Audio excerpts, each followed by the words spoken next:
Well, we're breaking all the rules as we always do, and I think it's a huge opportunity. We're excited to be the world's first low-cost carrier to introduce completely live-fit, lie-flat premium beds on our long-haul planes. And the reason why we think there's a huge opportunity is this has traditionally been the bread and butter of legacy carriers.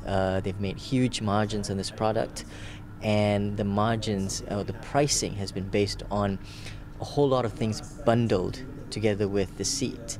But we've got two advantages. One, because of our high utilization, we also have much higher utilization of that seat. So the investment or the cost per seat per flight is actually much lower than a lower utilization legacy model, right? So we've got a cost advantage there. Secondly is the idea that, you know what, you give people what they want, which is the seats and the seat alone, without necessarily the other frills like the champagne and the five-star cuisine and the lounge that people don't really value. What they really value is the ability to sleep on a long-haul 8-hour, 12-hour flight at a much, much lower price point. I mean, we're talking about a third of a business class fare. In fact, that would make it comparable to a full fare economy seat. So all of a sudden you can have a choice.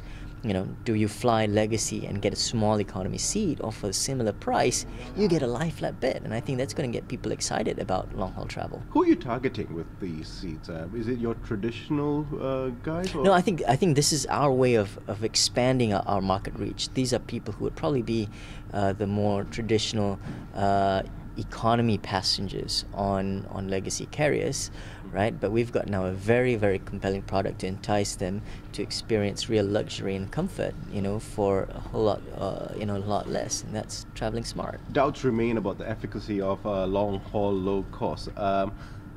What's your answer to that? I mean, you're introducing all these things. Simple answer. 2009, AirAsia X made money. Okay. What does that say compared to other airlines?